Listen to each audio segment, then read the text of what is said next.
We'll go now to our guest, Caleb Maupin, who's joining us today. Welcome to the show, Caleb. Sure. Glad to be here as always. Great. So let's start with Venezuela. What we know at the moment is the U.S. military has deployed warships, surveillance planes, and attacked submarines to the Caribbean, and has already attacked boats it accused of smuggling drugs. What does this suggest about the scale and seriousness of U.S. military preparations near Venezuela? Well, this has been ongoing for quite some time, and it seems like a series of provocations. There were a couple boats that were sunk. The latest is that the USA has violated Venezuela's airspace. However, if the USA were going to actually attack, you think they would have done it already, right? This is just kind of a prolonged game of provocations. Now, as I've said many times, if these boats were indeed drug smuggling boats, they wouldn't have sunk them. They would have seized them as evidence because documents from the U.S. Drug Enforcement Agency confirm what is also reported by the United Nations Office for Drugs and Crime. Venezuela is insignificant in the international drug trade. And the claims that we're hearing from figures within the administration to justify this military buildup off the coast of Venezuela, claiming that Venezuela is, quote, run by a drug gang. I mean, these kind of things are ridiculous. They don't match what's being said by international crime experts. And Venezuela is not a drug-producing country, and it's pretty insignificant when it comes to the international drug trade. However, Marco Rubio in particular, he is very much from the what President Maduro is calling the Miami Mafia, but the anti-Cuba lobby, the anti-communist lobby of Latin American exiles, and this is them exercising their strength as one particular faction within the current administration.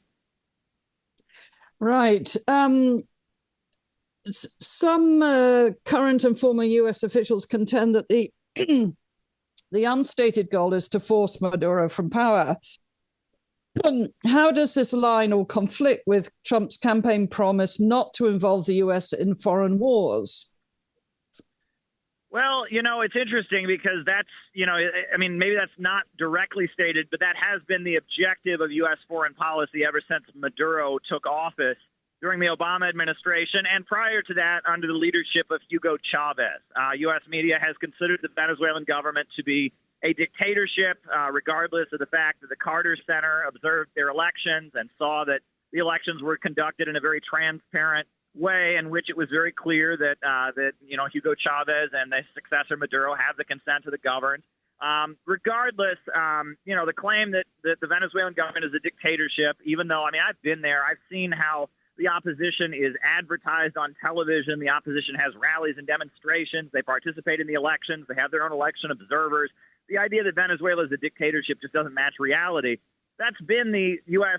foreign policy narrative since at least 2002, if not earlier, and it doesn't match reality. The important thing to remember about Venezuela is the reason that the United States has not been able to overthrow the government of Maduro. There have been a number of attempted coups.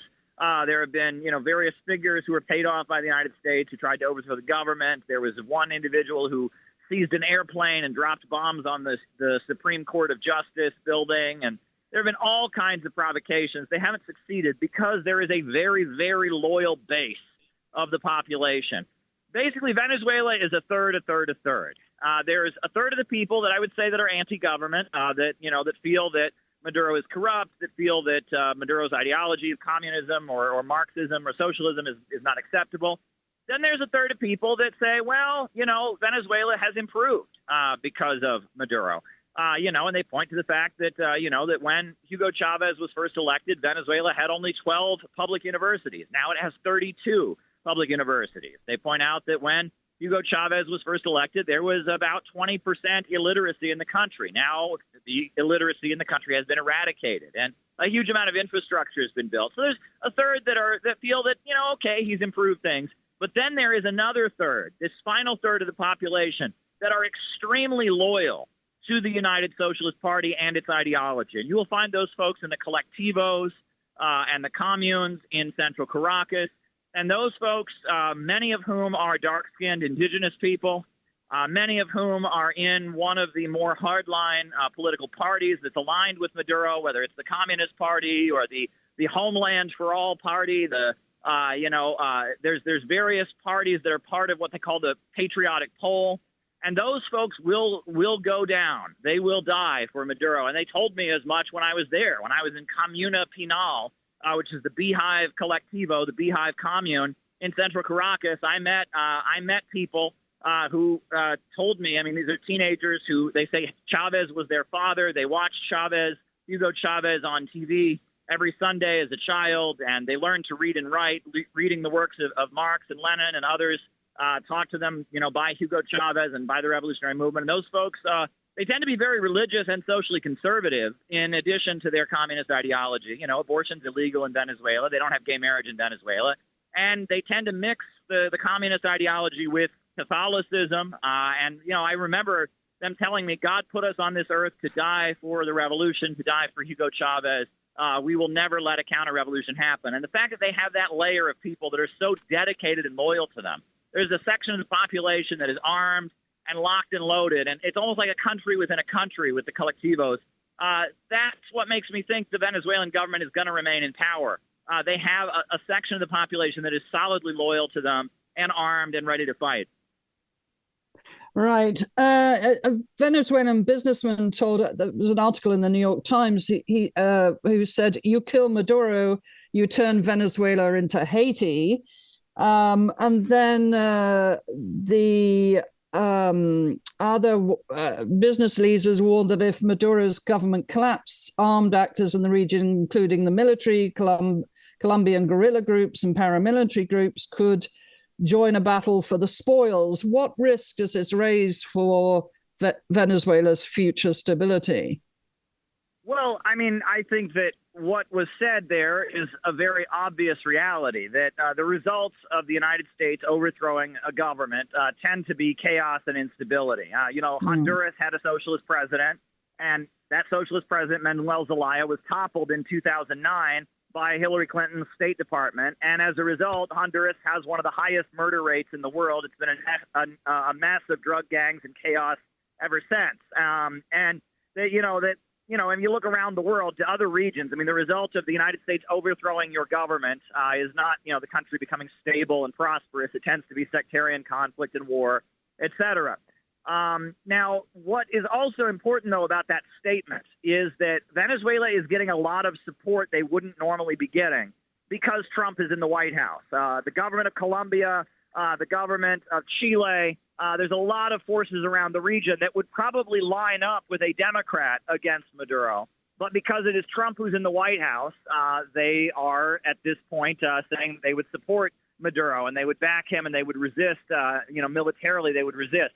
The other thing is that Russia and Venezuela have now just signed a 10-year military alliance. So basically Russia would send troops to Venezuela. That's, basically been stated. Russia would send troops to fight for Maduro in Venezuela if it came to that. And that's what makes me think the United States will not get involved. China is also very, very close to Maduro. The other thing, though, that's interesting, though, is if you listen to the statements that Maduro makes, though, he doesn't call out Trump. He calls out Marco Rubio. And he often speaks to Trump in a very sympathetic way. After Trump faced the attempted assassination in Butler, Pennsylvania, Nicolas Maduro actually made the statement. He said the same forces that killed Kennedy and the same forces that have tried to kill me just tried to kill Donald Trump. And then consistently, Maduro doesn't condemn Trump. He condemns Marco Rubio. And I think that that's because Maduro has picked up on the fact that there are big divisions within the administration. And he is being smart about this. He doesn't want to make an enemy out of Trump. He just wants to perhaps point to and further alienate Trump from figures within his administration that are hostile, like Marco Rubio, which I think is very, very interesting. All right, Caleb. So perhaps we can turn now to President Trump and the Secretary of War, Pete Hegseth, meeting all the U.S. generals and members of the military on earlier this week. And during an hour-long talk, President Trump declared at Quantico that the US is facing a war from within and described it as no different from a foreign enemy, but more difficult. How does this framing change the role of the US military in domestic politics? I interpret that meeting that happened as very reflective of the deep divisions within the U.S. military and intelligence apparatus right now. It is no secret that Trump lost the 2020 election largely because the FBI suppressed the Hunter Biden laptop story, a story that we all now know was true, right? That Hunter Biden did indeed have a laptop that had all kinds of corruption on it, but the FBI went around to the different agencies and said, don't report this story, it's Russian propaganda. Well, it wasn't Russian propaganda, it was true. And the FBI is an agency Trump does not trust, and the CIA is an agency that Trump does not trust. However, Trump really likes ICE, and the people that are in the Immigration Customs Enforcement Agency are loyal to Donald Trump. And you'll notice that, ICE has been sent around the country, and in some cases, they're not sent to round up immigrants. They're actually sent to deal with political unrest and deal with political, protesters and others. There's been, situations in Portland where ICE officials are on the streets or ICE officials are transferred to the Department of Homeland Security, giving them the ability to move against protesters, and that ICE is loyal to Trump. FBI and CIA are not. Now, the FBI is, headed by Kash Patel, and Kash Patel has done a lot of firings and has done a lot to try and pivot the FBI to be more loyal to Trump. But largely the agency is not loyal to Trump. And I view this meeting that happened, this was the head of the new Department of War. This was the Secretary of War, not the Department of Defense, but the Department of War, right? This was him basically laying down the law and saying we're going to be loyal to Trump, and making clear that that the opposition to Trump from various figures would not be tolerated. I will say that to some degree or other, this was Pete Hegseth, almost just kind of building up his own reputation. I mean, showing off how into physical fitness he was and other things. And this was a political show. There was an attempt to make it sound like, he was gathering all the military generals because they were going to go to war or something. That wasn't the case. And I will say that Russia, interestingly, Russia has really made a point of, just kind of calling Trump's bluff. Trump is saying a lot of very, very negative things about Russia, and he's sending more weapons to Ukraine and stuff. And Russia's position consistently is actually things are getting better. Just ignore this. This is Trump just being brash and trying to be a hard negotiator. And it's kind of amazing to watch Russia, just call Trump's bluff and basically just say, yeah, we're not scared of what you're saying, and we're not worried about it. It makes you wonder how weak Trump is going to be at the negotiating table. The war in Ukraine is going to end at some point soon. The question is, on what terms will it end? And Trump is trying to get as much out of Russia as he possibly can, but it looks like Russia is not going to budge an inch. Russia is just saying, look, we don't buy it. Trump is headed to South Korea at the end of the month, and we'll see how that develops. But the war in Ukraine is going to end soon, and Trump would like to be in as strong of a position as possible when that war ends and get as many concessions out of Russia as he's going to get. Russia doesn't seem to want to give those concessions.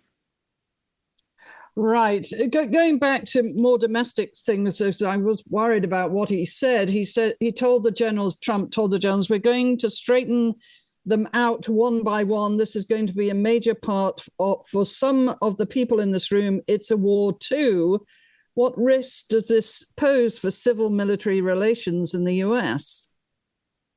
Well, again, it seems to be a big layer of support for Trump is the military brass, but beyond the military brass, it's rank-and-file soldiers. And those parades, remember the military parade that Donald Trump did that was so widely condemned as a sign of authoritarianism, that was very much Trump sending a message to rank-and-file soldiers. I'm your guy. I love the military. I'm proud of what the military does. I'm going to put on a big parade in Washington, D.C. to show off the military and how amazing the military is. And that was something that Trump was very much trying to pull off. And I would argue that the parade, to some degree or other, it looks like it was sabotaged because the U.S. military didn't really put its best foot forward in that parade.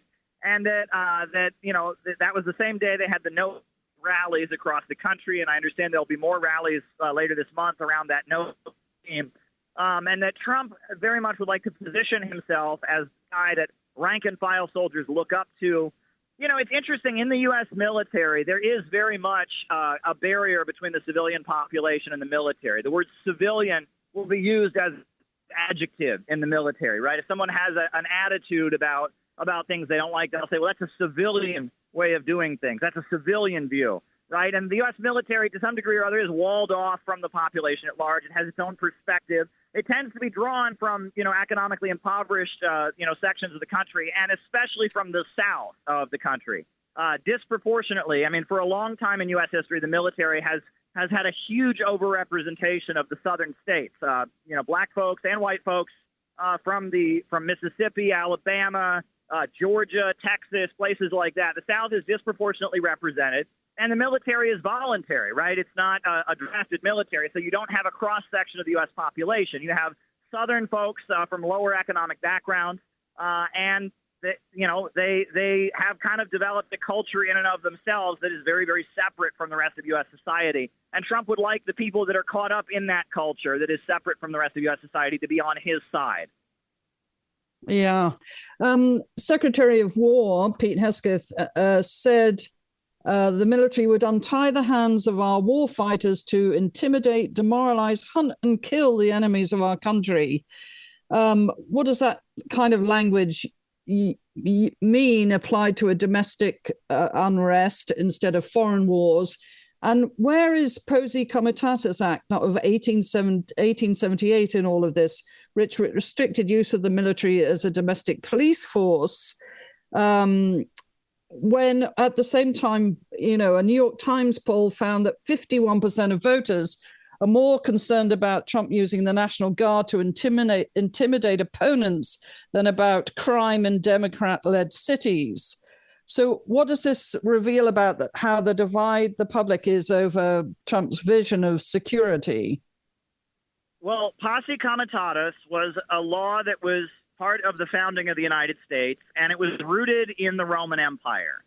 In the Roman Empire, there was an understanding that the army of Rome could not march inside the city, that the army had to disband before it entered the city of Rome in order to protect the Republic. And when the Roman Republic fell, that was gotten rid of. But part of what preserved the Roman Republic was that no general could march his army inside the city. And so the founders of the United States, who were very obsessed with the Roman Empire, the most popular book, and there weren't many books back then, right? The printing press was a very new invention. There certainly was no internet or television.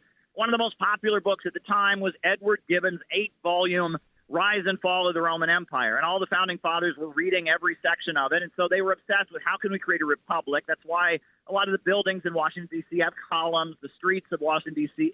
imitate Rome. A lot of the cities, that were built during the time of the founding of the country have Roman or Greek names. And Posse Comitatus was that law. Now, Posse Comitatus has been gotten rid of a long time ago. I mean, it just doesn't stand. It's kind of a relic of a different time. The Ku Klux Klan Act after the U.S. Civil War enabled Ulysses S. Grant to send the U.S. Army out to fight the KKK.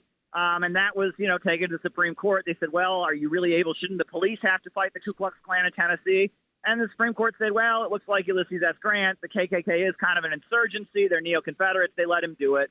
And the U.S. military does operate within the United States. Now, that is contrary to the vision that the Founding Fathers had, most certainly, but things have been moving, for the last 100 years really against that. Now, the Constitution of the United States does allow for the U.S. Congress to declare a state of war, right, a declaration of war, but we haven't done that since World War II. And when war is declared by Congress, the entire Bill of Rights, everything goes on hold, right? There is no free speech. There is no freedom of assembly. The country is in a state of war. And the USA hasn't done that since the Second World War, even though we've been involved in many conflicts, because at that point, democracy is kind of put on hold and nullified until we can defeat the invader. The Constitution also does allow, though, for domestic insurrection. It's not just war, it's domestic insurrection. So if Congress were to declare a state of domestic insurrection, at that point, democracy would be on hold, and we would, the military could go everywhere and defeat the insurrection. So we have to all keep all of this in mind. Really, the issue is Trump centralizing power. Trump feels that the large majority of the rich and powerful are against him, and he's not wrong. Kamala Harris is trying to do a reboot, and she basically called for titans of industry. She called it titans of industry to act as the safeguards of our democracy and stand up to Trump. And she was saying that capitalism guides and is the safeguard of our democracy. And she called for the rich and powerful to move against Donald Trump, more or less. And there's probably a majority among the rich and powerful in the United States that oppose Trump. And so Trump is being very defensive and trying to centralize his control over the military and policing agencies. That's how I would interpret these activities. Kelly Maupin, as always, insightful, illuminating, and grateful for your insights. Thank you for coming on the show this afternoon. Sure thing. No problem.